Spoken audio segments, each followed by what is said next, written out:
Yo! Magandang buhay mga kalaot. Dito na naman tayo. At magdadabing na naman tayo dahil nakalimutan kong lagyan ng sound at may copyright.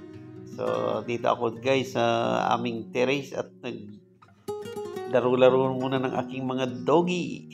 Yan, habang ini-enjoy yung lamig ng Bahrain. So, ngayon, dahil walang fishing at walang biyahe, walang laot, samahan niyo muna ako guys. Gusto kong i-share sa inyo kung paano ko ginagawa yung aking mga bakanting araw, kung anong mga pinagkakaabalahan ko. Samahan niyo ako guys, pakikita ko sa inyo yung aking mga paintings, kung paano ko siya ginawa. Alright, let's go! What?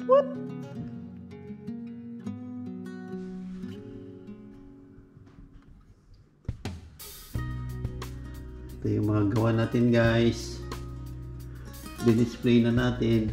Ito yung ginagawa ko pagka yung wala tayong laot at wala tayong fishing. So ayan, nagpi-painting na lang tayo. Ayan mga gawa ko yan guys. Ito pa yung last na ginawa ko. Ito yung aking mga doggy, mga baby. At ito. Yan yung last na ginawa ko guys. Yan. Diba? Kaya ako naisip ginawa yan. Dahil bumili ako ng mat. Yan. Para bumagay siya doon sa wall. Yan. Tapos ito pa yung isang bagong ginawa ko guys. Actually, hindi pa siya totally tapos. Yan. Ginagawa ko pa lang siya. Siguro nasa 80% na siya. Okay. Yan. So, hanggang sa muli. Sana subaybayan nyo lahat ng aking videos. Like and share. Yan. So guys, magbo-voice over lang tayo guys dahil nung time na yan na-copyright ako doon sa dami nung nag-music pala ako. So ayan, voice over muna tayo guys. So ayan, dito ko inuubos yung araw ko pagka walang duty o bad weather. So dito lang ako sa bahay. Yan yung pinagkakabalahan ko. So gusto sana subaybayan nyo guys kung paano ko siya ginagawa o kung paano ko pinalilipas yung araw ko, buhay OFW, di ba? Marami na akong nagawa guys at yung iba binigay natin sa mga friends. Ayun, ang dami na. Siguro makikita niyo sa mga ibang vlog ko na art, makikita niyo yung mga yun at naipamigay ko na sa mga kaibigan. So samahan niyo ako guys hanggang sa matapos at sana mag-enjoy kayo. Yo!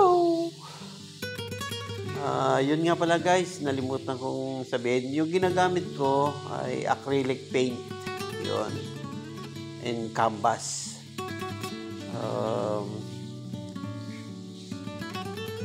Medyo dati kasi ang oil lang ginagamit ko oil. Matagal matuyo kaya yan na lang ginamit ko, acrylic, mas mabilis pero mas maganda sana kung oil dahil mas makikita mo talaga yung kulay niya. Ito medyo hindi kagaya ng oil na na makatawan, sabi nga nila, makatawan yung kulay.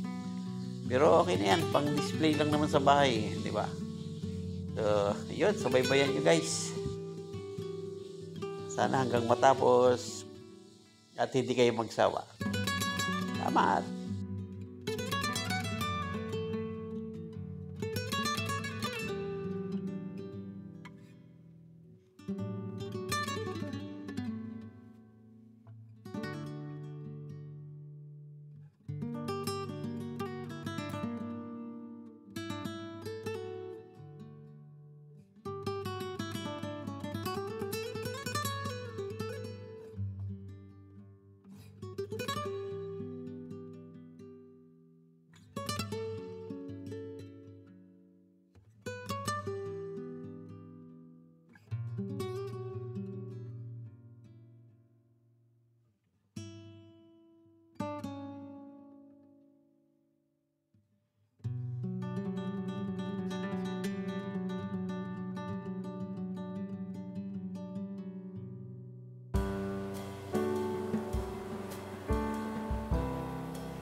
Ito yung mga gawa natin guys.